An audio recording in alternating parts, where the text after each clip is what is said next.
All right, we are now joined by Coach Fleck following Western Michigan's 49-31 win over Georgia Southern on Saturday to move to 4-0 for the first time since 1994. Here to talk about the Georgia Southern game and look ahead to this weekend's game against Central Michigan is Coach Fleck. Thanks, Rob. Thank you, everybody, for being here. I want to make sure you all understand that I do appreciate your attendance every single week. We've come a long way with our attendance, I will say that, at our press conferences. So I want to let you know how much we appreciate that. Western Michigan football appreciates that, our administration, obviously our community. So thank you very much for your coverage. Coming off, obviously, a very physical and very elite opponent in Georgia Southern. Coach Summers has a really good football team.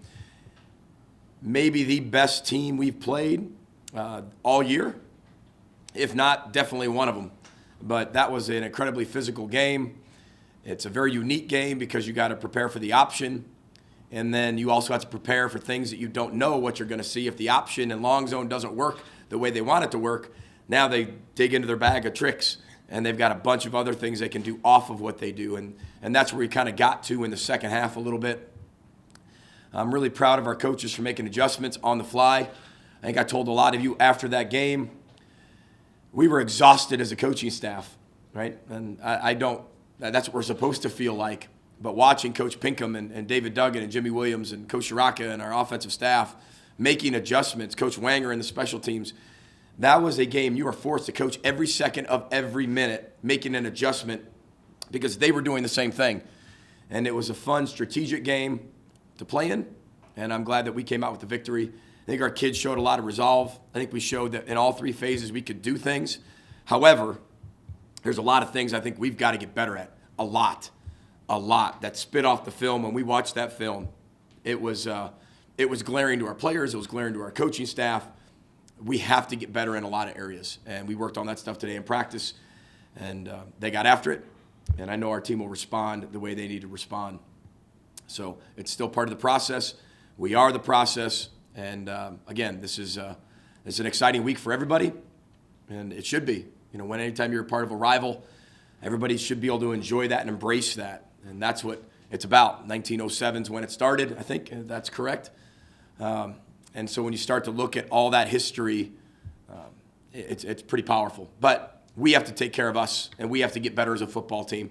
And we want to, same as every other game, we want to be 1-0 in the Chippewa season. And that's all we're going to focus on.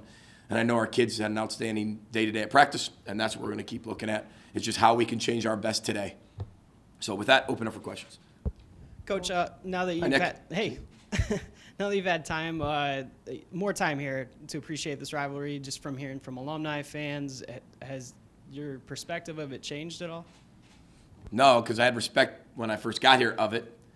You don't know the extent or the severity of it or the bigness of it, really, until you're actually here.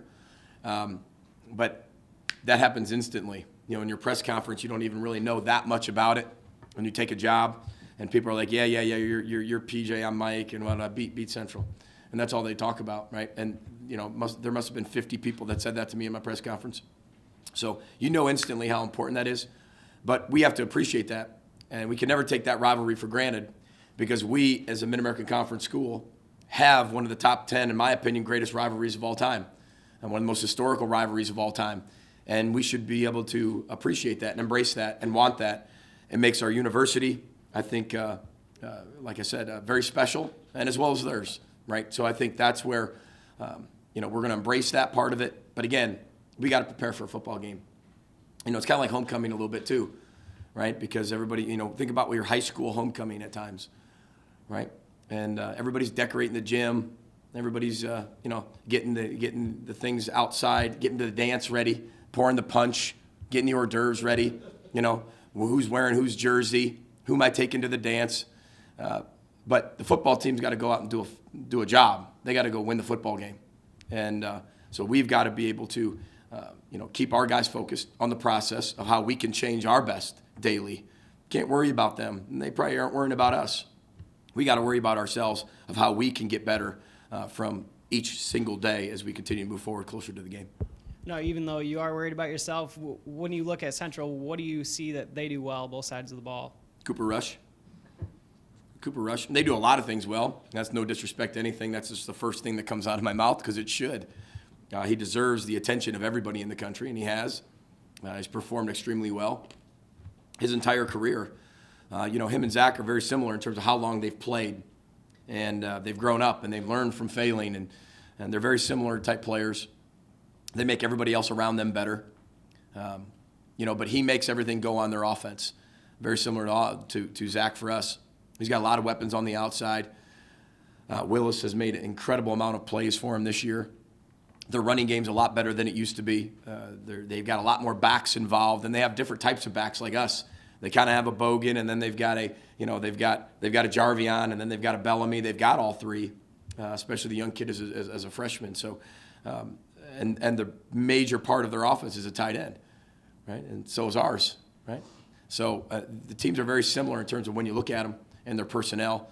But Cooper Rush makes everything go. He's one of those guys that lead his defense, lead special teams. He's at the forefront of everything they do. And in the National Football League, if you have a quarterback, you can win a lot of games. It's same in college football. You have a quarterback, you can do a lot. And they have a lot of other things, but that's what makes them very, very deadly. I know when you came here and you referenced the press conference and being told beat Central, but so you recognized that was a biggie. But was there a moment when you're in it, when it kind of clicked for you how big it was? Maybe the win up at Mount Pleasant a couple of years ago, where you kind of more fully grasped what it means to be. I'll even go back to year one with us, Andy, back to 2013. The loss that we had at home, very, very close, tight-knit game, and we were 0-for. We weren't very good. But rivalries have a tendency to do that, throw the records out the window. Whatever the teams are like, it's usually a close game, and they play really hard. Right, and that's the enjoyment of rivalries all over the country. Auburn, Alabama, Central Michigan, Western Michigan, same type of thing. They throw the records out the window and play. And I just remember knowing that we weren't very good yet, but we had multiple opportunities to win that football game.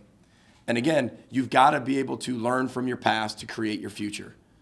And even us being humbled that year one, you start to appreciate that true rivalry of the two schools and the amount of people that showed up. Even though we were 0-for, the stands were packed for the Central Western game.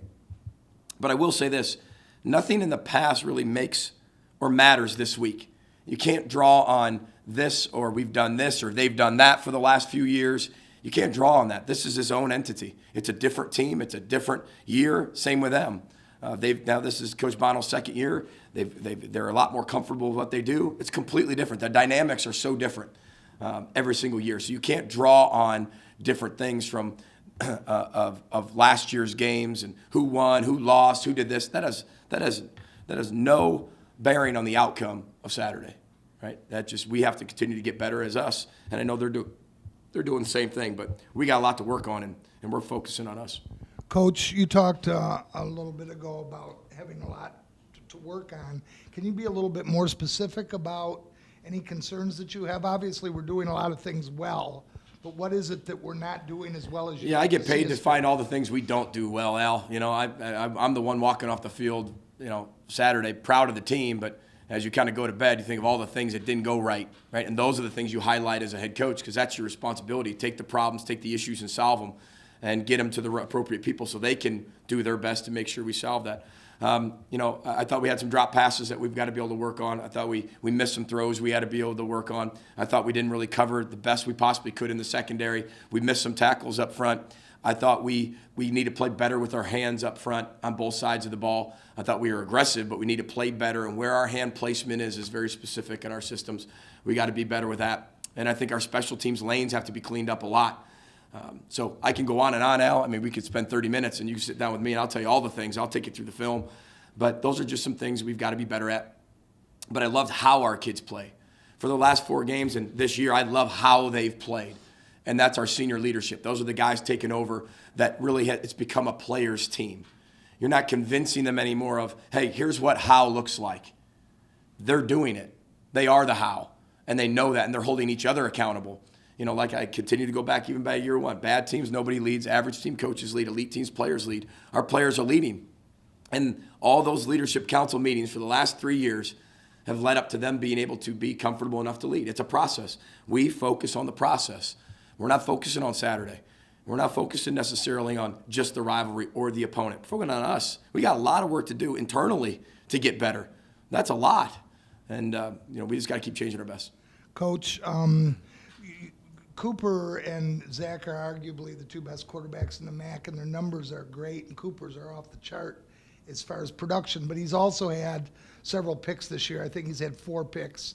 They've had 6 turnovers. What can the defense do to put pressure on him to force him into making bad decisions and throwing picks? Well, the thing about Cooper is that he doesn't make a lot of bad decisions. Just like anybody, he's not perfect, right? Nobody's perfect. So, you miss a throw by a foot here and it's a pick. You miss a throw by a foot here, and that's another pick. You get a tip ball. That's really not really necessarily on the quarterback. That happens all the time. I still think like tip balls in the air shouldn't necessarily be on a quarterback, right, in terms of interceptions, because is it really that guy's fault, right? It's just a great play by the defense. Should go on the other side in terms of what they do. I don't necessarily think it should go on the quarterback when balls are tipped. But, he's hard to get to because he's extremely smart. Gets the ball out of his hand. He throws in incredible rhythm. He's got incredible rhythm when he's back there. And he's got a lot of belief in his offensive line, tight end, and he knows where to go, and he knows where his weapons are. They have a lot of timing routes, and he's perfect. He's close to perfect on a lot of those. I don't focus necessarily on how they got interceptions. We got to focus on how we can get pressure to him, right? How we can put ourselves in a position to have him make a mistake, because he's going to get his throws. He's going to make some throws. He's a talented quarterback. And he's proven that over the course of the last few years and even this year. But we just have to be able to find different ways, Al, to be able to put pressure on him, cause confusion in the secondary, and those types of things, and see, and then see what happens from there. You talk about, obviously, this rivalry's always been big, but with how these two teams are playing going in this first game of the MAC, two teams that you expect to contend for the title, is this the biggest game since you've been here, or at least the most? It's the biggest game since I've been here. You know why? Because it's the next game. That's exactly why. It's the biggest game I've ever coached in my entire life, because it's the next game. And that's true. That's how we've said the same thing year 1, same thing year 2, same thing year 3. I've not changed my story one bit. It doesn't matter if we were 1-11, 4-0, that doesn't matter. We have a process that we believe in, and that is part of the process. It's an incredible football team that we have to play, and it's an incredible challenge, and it's fun for everybody. What I want everybody to embrace is, with these two teams, they're combined 7-1. It's a big game. It's a big game. It should be a big game. There's pressure, there are expectations, it's league play. This is what we want. This is what we wanted. I'm sure this is what Central wanted. This is perfect. You wouldn't want it any other way. How fun is this? How fun is it? I mean, literally, for you guys, if we're 0-4 and they're 0-4, I bet you a lot of you don't show up. It's fun. It's fun for everybody. Everybody has a story. People have stuff to talk about. I'm sure there's a lot of trash talking going back with the student bodies. That's what it's about. That's what rivalries in college football is all about, and it matters. The cool thing about this is it matters. It's not 2 0-for teams. That doesn't really matter. Well, it matters for the rivalry, but it doesn't really matter in the big picture. This matters. It's important. So, again, that's where we're at. It's the biggest game of the year because it's the next game. But again, from the outside perspective looking in, they can look at it. This is the expectation and pressure everybody wanted. And that's what we said we were going to bring here. How's the overall health of the team going into the matchup? Well, after the first day of training camp, you're never healthy. I think that's really, really important for our players that understand, and they now understand that. What I love about this team, it's a very mature team. They know how to take care of their body. We don't have a bye week. I made that very clear numerous times. We don't have a bye week. Not sure why we don't have a bye week. I don't understand that. And anybody, whoever plays in college football, how student athletes, young people don't get a bye week. We talk about the safety and the health of the kids and academics. I don't get that part, but I'm not the one making everything. But I just don't understand that part of it. But we have had to adapt a lot of the things we do in practice. But we're healthy as we can be. But what our players have learned to do is take care of their bodies better than they ever have. I've had to adjust practice differently because there is no break. There is no, okay, we're going to rest here, we're going to rest here. There might be a day where we have an 8-day week or 9-day week instead of a true bye week. But the players are a lot more mature than they used to be. Arnold Reinberger, our trainer, has done an outstanding job of getting players back on the field, doing what we need to do for the safety of our players, not only for this week, but for the long haul, right? I don't think there's anybody better at that at Arnold Reinberger and our staff. And then Dan Nichols has been training our players to be able to make sure that we can sustain, right, and continue to grow higher, not just sit there and say, okay, we're going to stay the same level. We're going to continue to climb with our health and with our strength. So it's a different type of year because you got to balance a lot of things. Remember, last year at this time, we just got done playing Ohio State, and then we had a bye week. Everybody got a chance to take a nice big breath. Everybody get healthy. And I told our players at the beginning of the year, there is no bye week. So we're not going to give you a lot of breaks during the summer conditioning. We're going to prepare in winter conditioning because you don't have bye weeks. We're going to prepare. So the summer was really big on, hey, you don't have a bye week. We got to keep growing. We got to keep rowing. We got to keep pushing. We can't take a break. We got to go. And I thought they handled that very well. But you prepare for those types of things earlier instead of reacting to them later. With two prolific offenses such as these, I mean, on paper it looks like it could be a shootout. How do you prepare for a game like that when you know that you got to score a lot of points to win because they're probably going to score a lot of points too? Maybe that's not what you want to see, but yeah, I'm not assuming that just yet, But I think that we're going to do what we have to do to win the football game. And I think Central would say the same thing. Coach Bond would say the same thing, that they're going to do what they have to do to win the football game. And I don't know what the weather is. We don't let the circumstance dictate our behavior. But I don't know if we're going to have to run it more, throw it more. I'm not sure what they're going to actually do on defense, how we're going to be able to respond to it. There's a lot of factors that go into that. I just know that we have to get prepared to do what we do really well, to do what we do the best we've ever done it in the next biggest game of the year is the next right step. So it happens to be Saturday at 7 o'clock. So I know that kind of doesn't answer your question. It's kind of a coach answer, but it's true. We just have to get better as a football team and be ready for them. Thanks, Coach. You got it. Row the boat. Now joined by Zach Terrell, the MAC West Offensive Player of the Week this week after going 18 of 27 for 270 yards and career-high 4 touchdowns. Zach, talk about the win versus Georgia Southern and what the rivalry week means. Well, yeah, first of all, Georgia Southern, what an elite opponent that came in after getting spanked by them last year.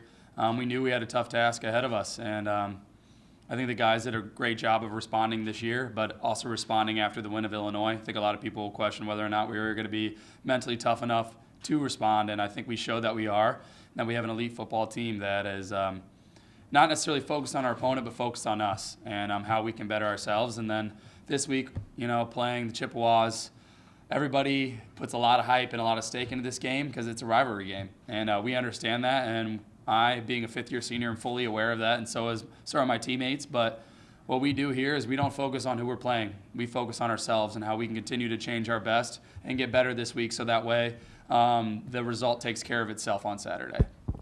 Zach, being a transplant, when did you realize, okay, Central Western, this game is bigger than a typical MAC game? Like I said, to me and to my teammates, this game is no bigger, no smaller. We are 0-0, and it's true going into the conference, but it's also the way we look at things. We're 0-0, and we're going to play an elite football team. We know that, and it is a bigger game to a lot of people because of the rivalry and because of both teams being very successful in their preseason kind of games. But we are looking at ourselves and how we can continue to get better. And there's a lot of things that we need to get better at this week in order to be ready for Saturday. And that's all we're focused on. We're not focused on Central. We're focusing on us and how we can continue to change our best and grow higher.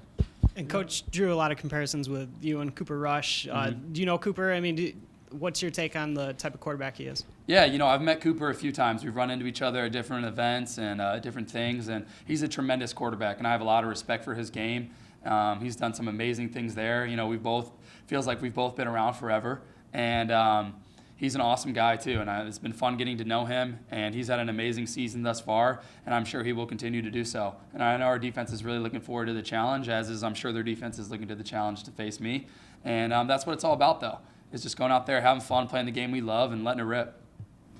I get the mentality that coaches drilled into you that it's always 1 week. It's Georgia Southern week. It's CMU week. But I'm sure you can't say that you're not a little more pumped this week. You're not a little more well aware that it's Central week. It may count as 1 win or 1 loss, but it's bigger to you guys. It means more. Just talk about the rivalry.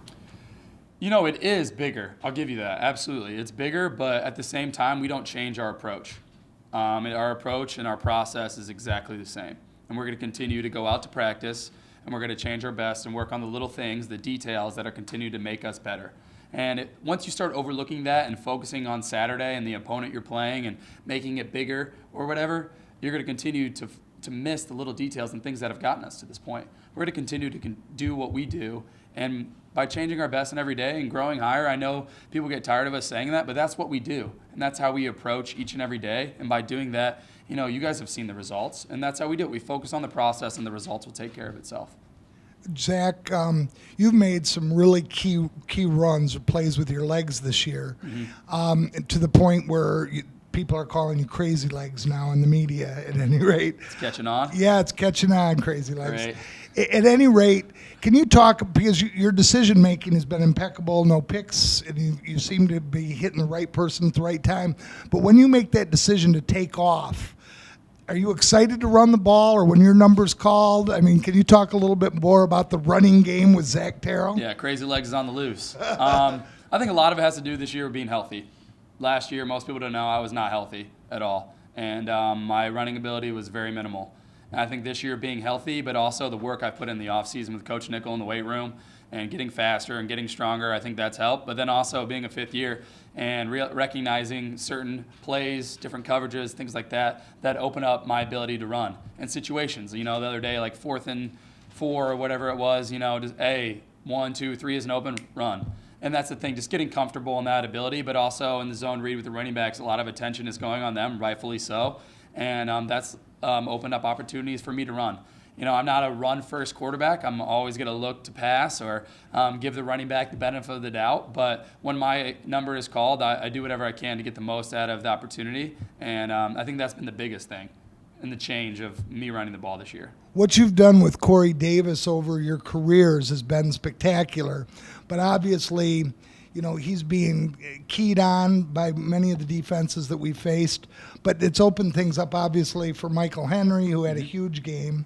I think he had double-digit receptions, if I'm not mistaken. And then Carrington's been huge, and you've hit Ernsberger a few times in the backs.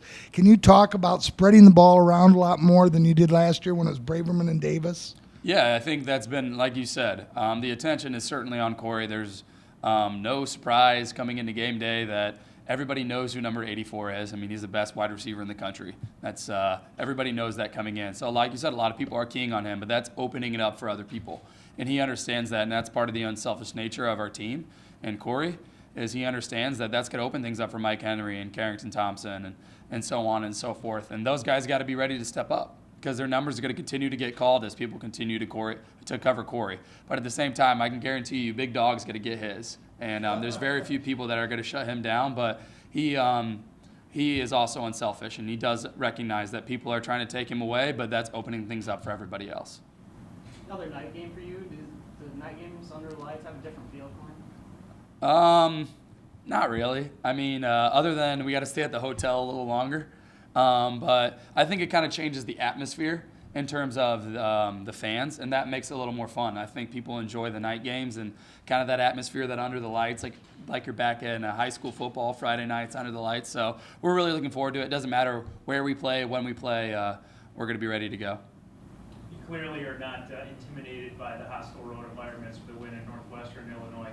How do those experiences help prepare you for a night game? Obviously, it's going to be hyped up there in Mount Pleasant this weekend, a rivalry game. Yeah, that's a great question. Well, the way we approach it is every single time we go to a away game, we do a little ritual, get together, and we basically make the field Waldo Stadium. And when we walk in there, it is no longer, we're playing at our opponent's stadium. This is our stadium now, and we try to not ignore, but look past, all the differences and stuff like that, because it's a 100-yard field.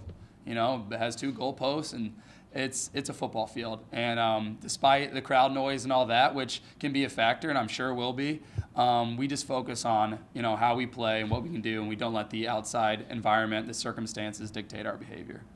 How does that ritual work? Does it involve livestock? Sacrifice? Yeah, how exactly does that work? No, we get on the field and, we kind of look around and we soak it in, saying like, okay, look at the stadium, find the clock, different things like that. And we're like, all right, now that we've seen it, we recognize the differences. This is our stadium now. This is not that we're taking over their stadium. It's just, let's treat it like we're just at Waldo. And we practice there every day. Let's treat it exactly like the environment we practice in. Thanks, Zach. For the boat.